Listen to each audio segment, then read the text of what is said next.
ప్రభువైన యేసుక్రీస్తు నామములో నా ప్రియ సహోదరి సహోదరులకు వందనములు తెలియజేస్తూ ఉన్నాను. ఈరోజు వాక్యము బైబిల్ గ్రంథముల నుండి సామెతల గ్రంథము 4వ అధ్యాయము 11వ వాక్యమును ధ్యానించుకుందాము. జ్ఞాన మార్గమును నేను నీకు బోధించి ఉన్నాను, యథార్థ మార్గములలో నిన్ను నడిపించి ఉన్నాను. నా ప్రియమైనటువంటి నా దేవుని బిడ్డలారా, జ్ఞాన మార్గమును నీకు బోధించి ఉన్నాను. దేవుడు చాలాసార్లు మనకు అనేక రీతులలో తన లేఖనముల ద్వారా, తన వాక్యము ద్వారా మనతో మాట్లాడి మనం ఏ విధంగా నడుచుకోవాలో, ఏ విధంగా జీవించాలో, ఏ విధంగా బ్రతకాలో చాలా సంగతులను మనకు నేర్పిస్తూ ఉంటాడు. కాబట్టి జ్ఞాన మార్గం అనగా మనం నడవలసినటువంటి మార్గము, మనం ఉండవలసినటువంటి విధానము, మనం బ్రతకవలసినటువంటి విధానము, మనం జీవించవలసినటువంటి విధానము, దేవుణ్ణి ఆరాధించే విధానము. ఈ విధంగా జ్ఞాన మార్గము అనగా మంచి మార్గము, సన్మార్గము అని కూడా మనం చెప్పవచ్చు. కాబట్టి జ్ఞాన మార్గమును నేను నీకు బోధించి ఉన్నాను, యథార్థ మార్గములో నిన్ను నడిపించి ఉన్నాను. యథార్థమైనటువంటి మార్గము, యథార్థత అనగా కపటము, మోసము, అన్యాయము, చీకటి లేనటువంటి మార్గం. అది మంచి మార్గము, అదే యేసు మార్గము.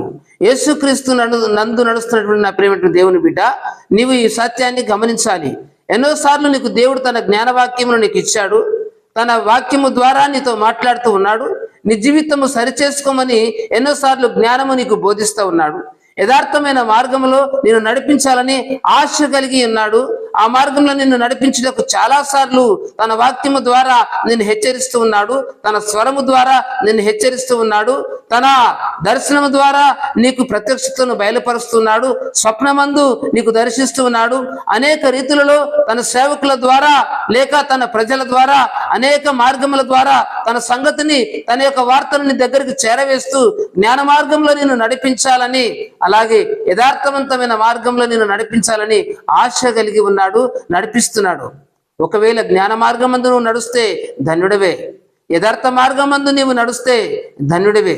ఒకవేళ నడవకుంటే ఈ స్వరము వింటున్నటువంటి నీవు నీ జీవితాన్ని సరిచూసుకో సహోదరు సహోదరుడా. యేసుక్రీస్తునందు విశ్వాసం ఉంచు. దేవుని జ్ఞానమును నీవు అనుసరించినలా నువ్వు బ్రతుకుదువు, నీకు శాంతి సమాధానం దొరుకుతుంది. యథార్థమైన మార్గంలో నీవు నడిచినందున నీ జీవితము సార్థకమవుతుంది, నీ జీవితానికి మంచి ఆదరణ కలుగుతుంది, సమాధానం దొరుకుతుంది, సంతృష్టి కలుగుతుంది. కాబట్టి దేవుని యందు యథార్థ మార్గములో, జ్ఞాన మార్గములో నడవడానికి నీవు సిద్ధపడు. ఈ మాటలు వింటున్న నిన్ను దేవుడు దీవించుగాక. ఆమేన్. ప్రార్థన చేసుకుందాం. పరిశుద్ధుడైన దేవా, వందనములు స్తోత్రములు చెల్లిస్తున్నాం. ఇన్ని వాక్కులు వింటున్నటువంటి నీ బిడ్డలను దీవించండి నాయన. జ్ఞాన మార్గమును నేను మీకు బోధించి ఉన్నానని సెలవిస్తున్నటువంటి దేవుడవు.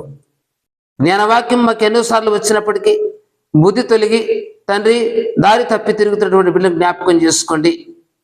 ఈ వాక్కు ద్వారా వారు తమ బుద్ధిని సరి చేసుకొని తండ్రి జ్ఞాన మార్గం నందు నడుచుటకు సహాయం చేయమని బ్రతిమలాడుచున్నాము నాయన.